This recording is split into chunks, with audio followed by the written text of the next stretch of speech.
que era un predicador, hermano, un predicador ordenado como pastor de la iglesia de anglicana.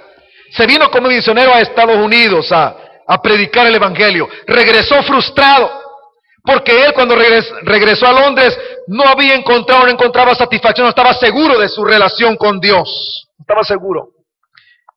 Y dice él que un día en Londres, un poco a regañadientes, aburrido, se fue a una reunión donde estaban unos cristianos de Moravia.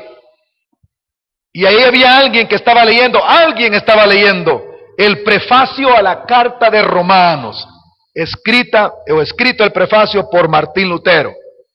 Y cuenta él que mientras oía la lectura, sintió en su ser que Dios le estaba diciendo a él: yo morí por tu pecado, por tus pecados.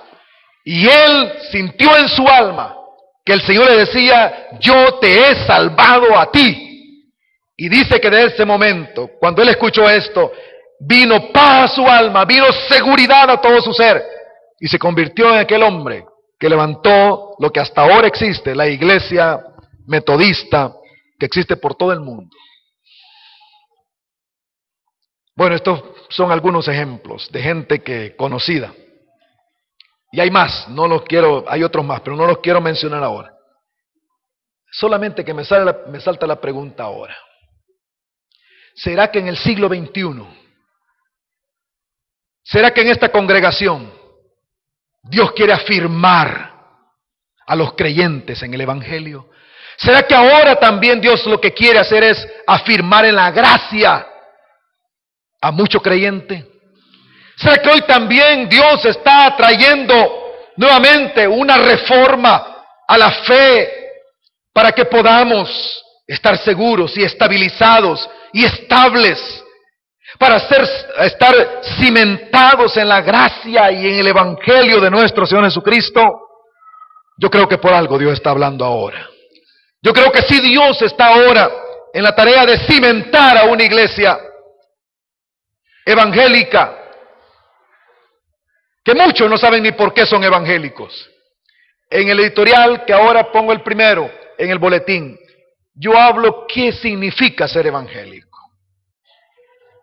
Porque ahora se dice muchos de ser evangélico, pero hay bastante inestabilidad. Quizás algunos todavía en su alma, internamente, se encuentran en esa situación. ¿Qué pasa con mi vida? ¿Qué pasa conmigo? ¿Qué realmente sucede conmigo? Y necesitan afirmarse en el evangelio de Jesucristo. Y esta epístola lo que hace es afirmar en el evangelio a aquellos que la leen.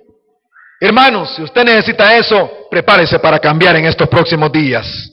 Prepárese para cambiar, porque Dios quiere afirmarlo a usted. Dios quiere establecerlo. Dios quiere que usted se enraice en la gracia del Señor. Así sea hecho en el nombre del Señor. Pero ¿cómo Pablo hace esto? Pablo lo hace porque Pablo imparte dones por medio de dar el evangelio. Los dones no son de él. Pablo lo que imparte es el evangelio. Cuando da el evangelio, los dones son manifestados. En el capítulo 16, versículo 25, aparece la expresión del apóstol Pablo explicando qué es lo que realmente él hace. Dice el versículo 25 del capítulo 16: y al que puede confirmar, o la misma palabra de confirmar o afirmar que está en el versículo que hemos leído, que vamos del capítulo 1, versículo 11. Y al que puede afirmarlos o confirmarlos según mi evangelio y la predicación de Jesucristo, según la revelación del misterio que se ha mantenido oculto desde tiempos eternos. Y luego dice que según las Sagradas Escrituras. ¿Qué quiero decir con esto en esta mañana? Que Pablo no daba de él mismo, porque él no era generador de dones. Él lo que otorgaba era el evangelio. Y cuando la gente recibía la revelación del evangelio, cuando la gente recibía las riquezas inescrutables del evangelio de Cristo, encontraba las riquezas y comenzaba a vivir diferente. Cuando Dios revela el evangelio a una persona, la vida cambia, la vida se transforma, la vida se convierte en una vida estable. tan estable que Pablo en algunas oportunidades tuvo que escribir desde la cárcel, y sin ninguna inseguridad en cuanto a su vida y su relación con Dios.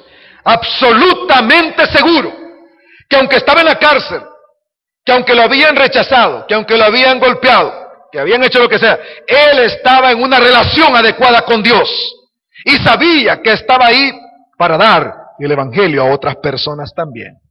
Por lo tanto, esta mañana o esta tarde, mientras yo predico, yo pido al Señor que esta iglesia se afirme en el evangelio de nuestro Señor Jesucristo. Yo pido que esta iglesia se afirme en el evangelio, en la gracia de Dios, en lo que es la justicia de Dios, que entienda qué es eso, que puedan comprender y recibir esa revelación que hizo que miles de personas por todo el mundo siempre han estado firmes a pesar de cualquiera que sean las dificultades que enfrenten. Y es lo que Pablo está diciendo: yo les he dado el evangelio,